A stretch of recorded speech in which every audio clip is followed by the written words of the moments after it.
So after I attended the Summer Institute, there were a number of really specific changes I went back and implemented right away. For example, we had filmed ourselves teaching and brought those videos to the Institute and showed them to one another and gave one another thoughtful, critical feedback, which I really valued. And I actually took that back to our Harkness English classroom at the American School in London and filmed for the students a few Harkness discussions.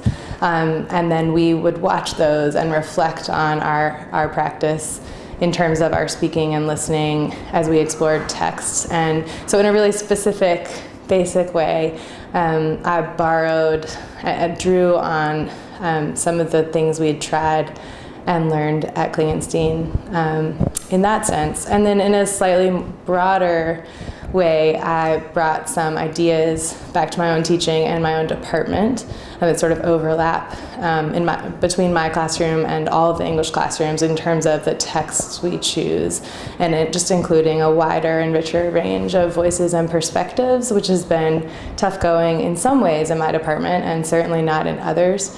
The 9th and 10th grade English classes have been more canonical traditionally in our program because we have such a diverse electives program for juniors and seniors in terms of English classes. So I've become a real advocate after the diversity work at KlingDraft1 for more diversity of texts in our canonical courses. So a bigger, wider canon. I think one of the biggest takeaways for me that I hadn't really thought about was the concept of a growth mindset. I think before I had thought of educational winners and losers, and it was really revolutionary for me to think about learning and as something that can be done lifelong. And I know that sounds weird coming from a teacher that they might not have considered that, but looking at intelligence as something that could be developed no matter where people started.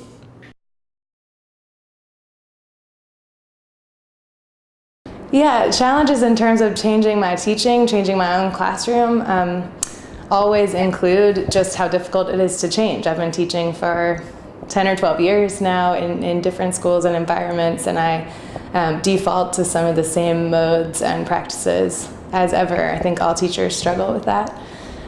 So those were the challenges, and yet I felt really inspired and moved by the Summer Institute to be pretty aggressive and proactive in changes, and found some real allies at my school and in my department and from the program who supported me in kind of staying after those changes. Well, I think I think a couple things didn't go so well. I'm much more prone to look at the failings rather than the successes. But I think something like growth mindset, I was trying to break down my own preconceived notions of education, and I think trying to break down innate understandings or what were previously innate understandings that I had was really challenging for me, and it was really the ability to look at students as individuals, try and find out where they were, and try and develop them to a place that was hopefully a growth from that place was what I attempted to do, and to varying degrees of success.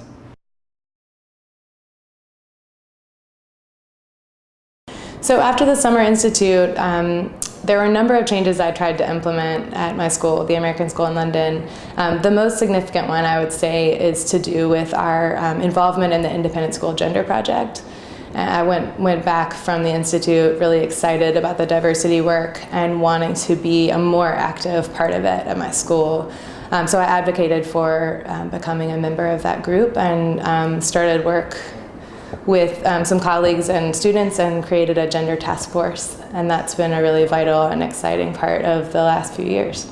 So the diversity components, I had participated on the faculty for the Student Diversity Leadership Conference through NAIS. And so I'd always been involved with diversity components, but KlingDraft1 Summer Institute just really energized me around issues of diversity. I was working at a very traditional all-boys boarding school, and they were resistant to change. But I really went back from Summer Institute recognizing the need for me to be an agent of change at a place where change was not very easy or welcome.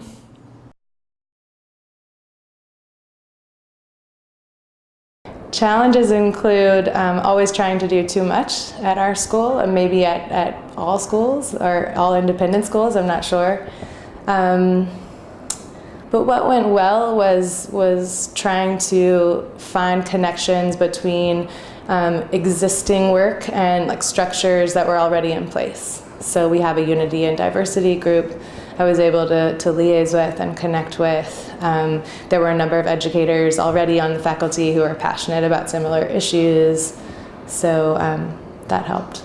Well, I think what went well is that I was able to do it on a small scale and support individual students and let them know that they had an ally in the community for issues around sexual orientation as well as race and racial identity. But I think what failed, institutional change was not going to take place. We ran into a lot of roadblocks to the point where I was told that I should probably drop it or I might not have a job. So it was at once gratifying to support the individual students, but also I know that I left work to be done at that institution.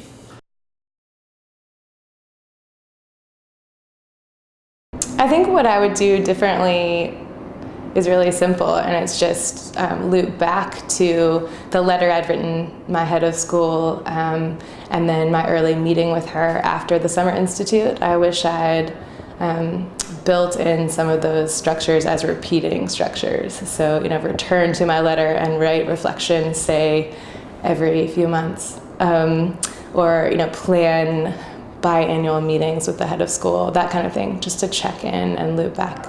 I might push just a little bit harder. I was a younger teacher then, and I was more prone to get in line rather than to be a little bit more of an agitator. And so I think if I were to be back there now with my 6 more years of experience, I would definitely agitate more because I would be confident in myself and confident in the direction that the school needed to head.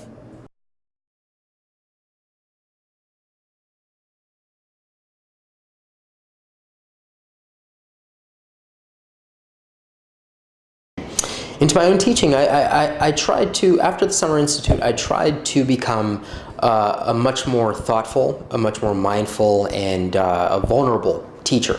I remained, or I became a whole lot more cognizant of my students' needs, of the difference between a fixed mindset and a growth mindset, for example. I was able to identify more clearly when a student was struggling and why exactly, rather than try to puzzle it out on my own in a vacuum, etc. There were a number of changes that I picked up at the Summer Institute that I tried to put into practice when I got back to my school. And some of them were small changes, things like implementing wait time or paying attention to the threshold. Others were a little bit more structural, where I tried to add discussions to class more often, and then some were even bigger still. For example, trying to put a critical friends group together when I got back to PACE.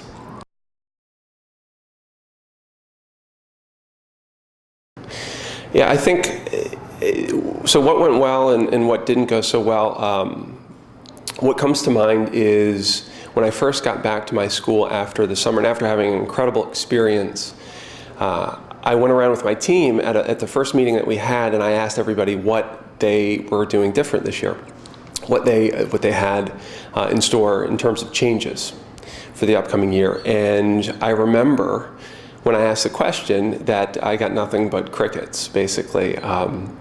Nobody said a word, and they looked at one another, and they were all approaching change as basically sort of a dirty word in that they focused on the pain that change oftentimes brings out.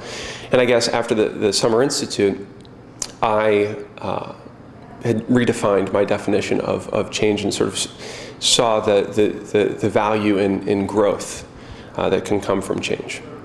I'd say that the most effective application of what I learned at the KlingDraft1 Summer Institute had to do with adequate assessment and involving my students in their very own learning, getting feedback from them about what was working for them in the classroom, what sorts of assessments worked for them, so on and so forth. It was much easier for me to think ahead in order to plan backwards for a much more effective curriculum.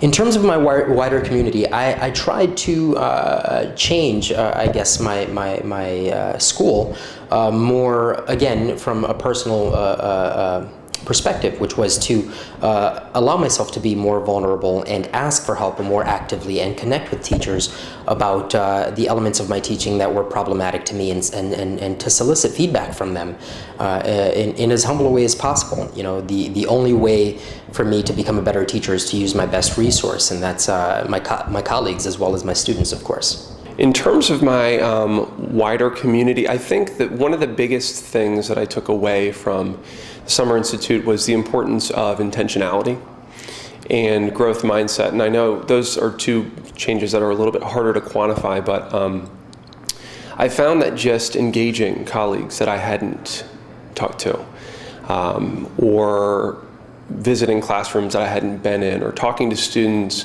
that I didn't coach or didn't teach, with the idea from the Summer Institute that these experiences can be really enriching.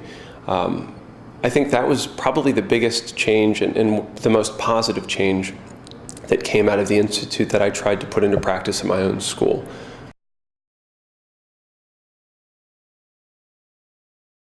I'd like to think that the 8th grade floor is a little bit more positive, because I want the idea of a growth mindset to be a contagious one, because I think the opposite can be devastating. This fixed mindset, the idea that things are static and complacency is okay, can be really caustic. And so I like to think that I've been, in some small way, effective in producing a growth mindset in a handful of colleagues and hopefully a number of students.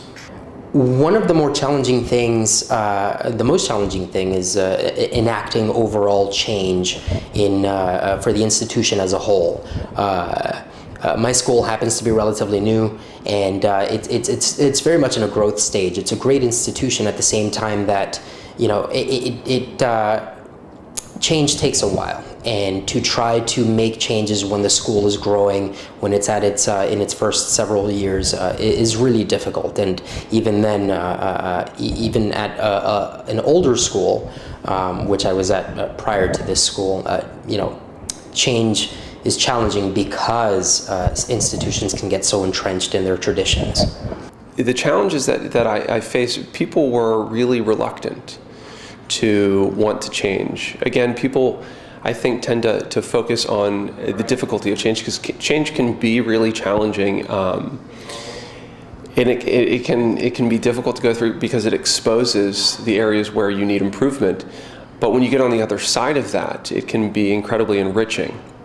And so what I tried to do was model the positive effects of change, of asking kids for their feedback at the end of the year, and putting those changes or those suggestions into practice the next year, and then sharing with my colleagues what that experience was like and how I benefited from it. So trying to model growth mindset, you're definitely going to run up against challenges, but I would say stay positive.